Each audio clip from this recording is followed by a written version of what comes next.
nakabalik naman si Amara sa stockroom at nakasiksik sa likod ng mga kahon na walang nakakita sa kanya.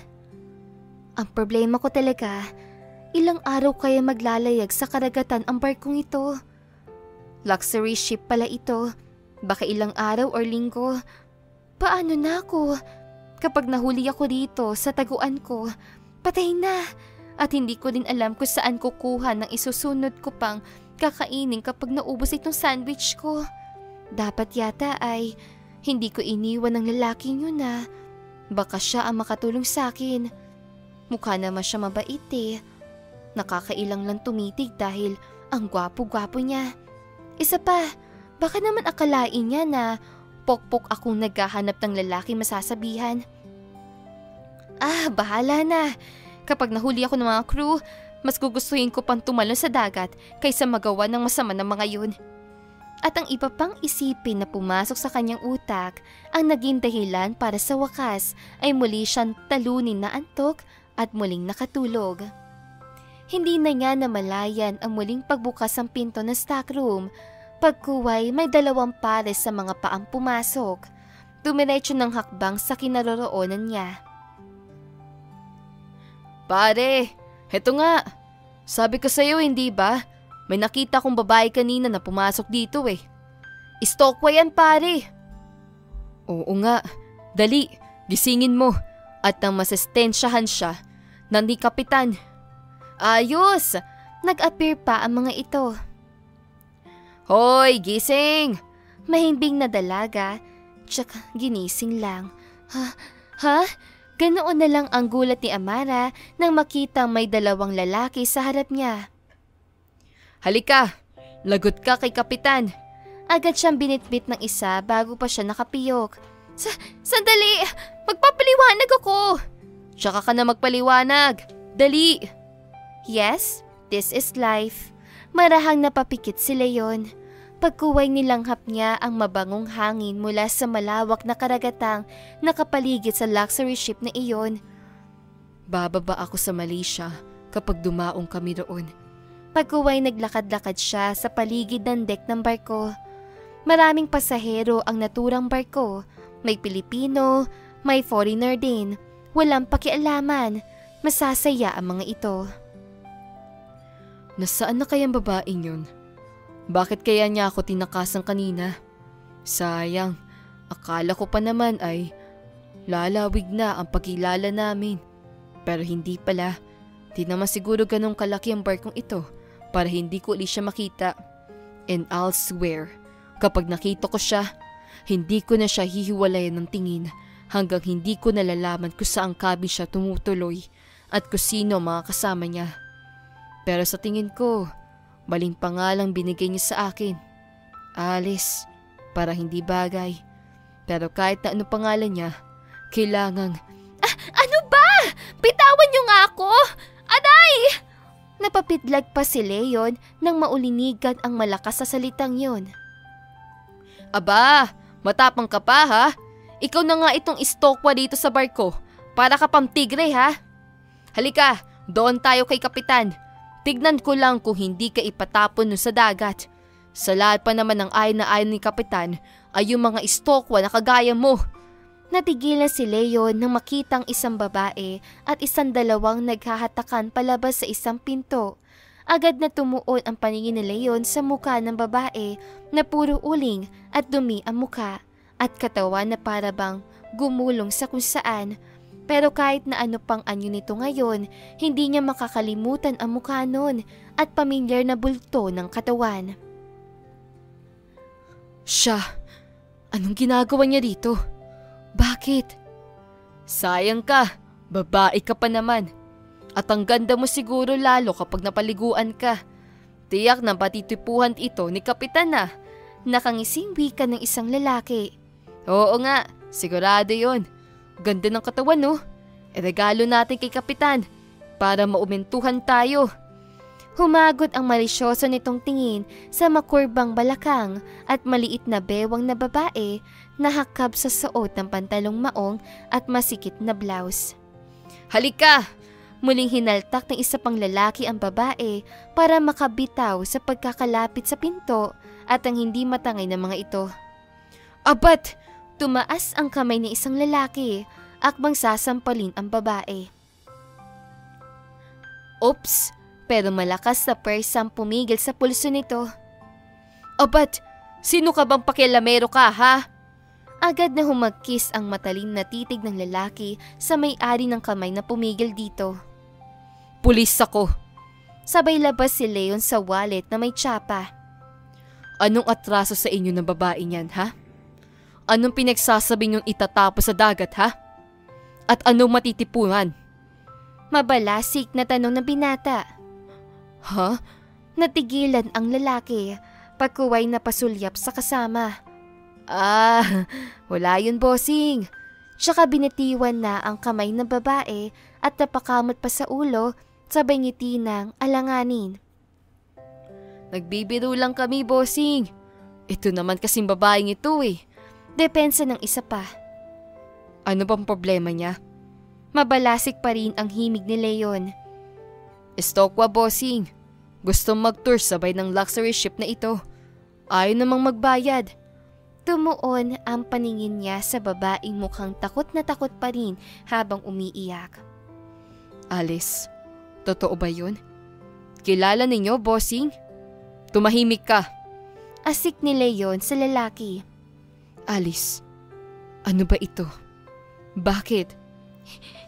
Hindi ko naman pa sinasadya mapasakay dito eh. Bumigay na ito.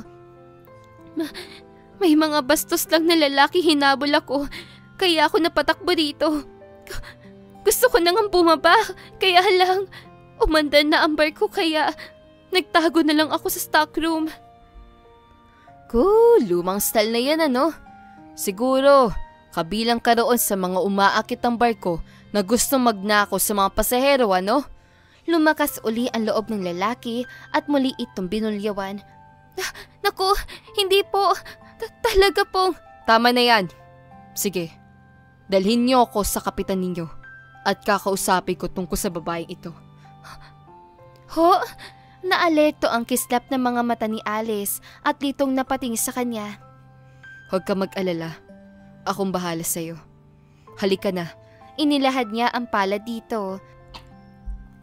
Nabanaag ni Leon sa kislap ng mga mata nito ang alinlangan, pero maya-maya pa itinanggap na ang kanyang palad.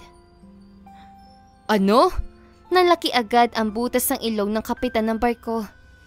Alam mo bang sa lahat ng na ayaw ko ay yung may stowaway na...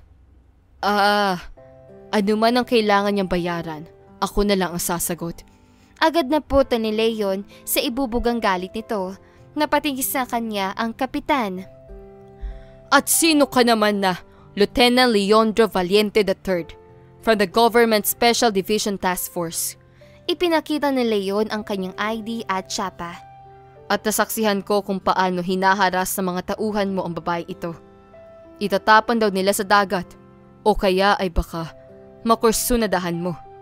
Gusto ko lang ipaalala sa iyo na anuman sa sinabi nila ay labag sa batas at maaaring kayong kasuhan sakaling gawin nga ninyo.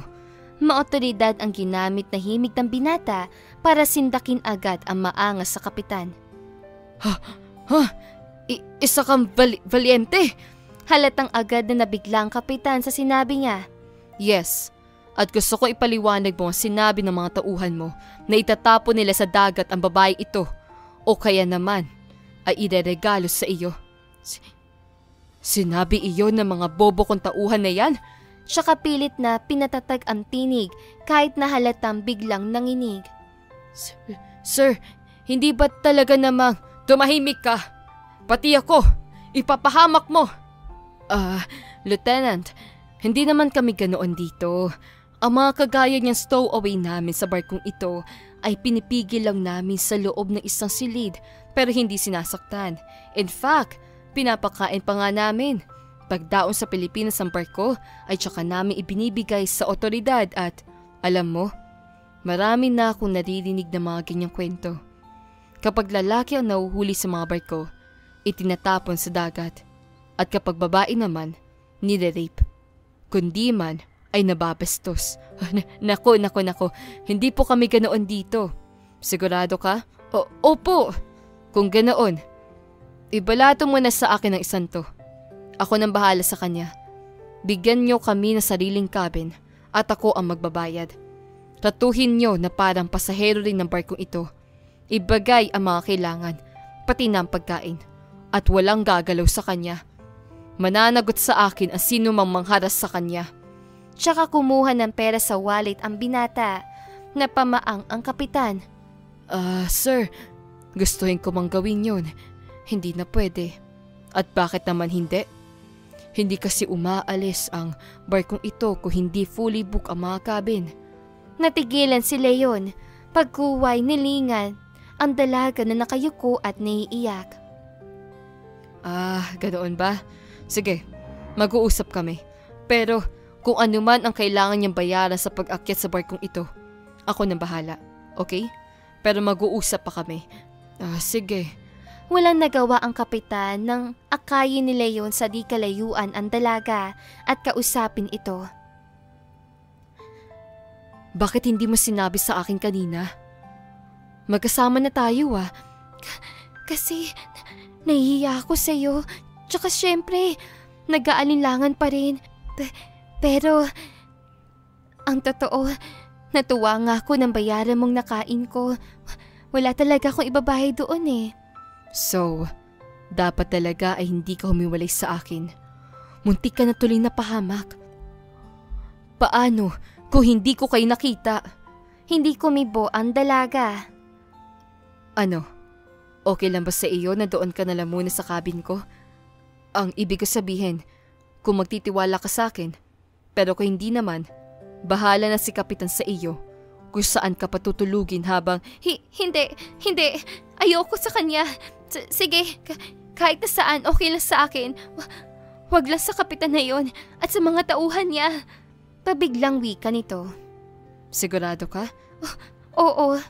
Kung ganoon, isa na lang ang hihilingin ko sa iyo, ha? Nagtaas ito ng muka at tumitig sa mga mata niya.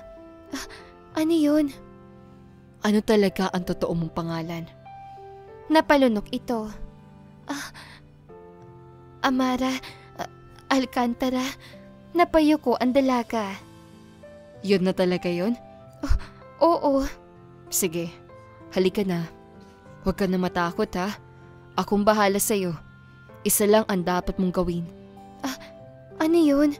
Muli itong nagtaas sa muka at tumitig sa kanya. Just trust me, okay? Okay. Good. Let's go. Pagkuway kinuha niyang kamay nito at inakay pabalik sa kapitan. At dito po nagtatapos ang kabanata ng ating kwento.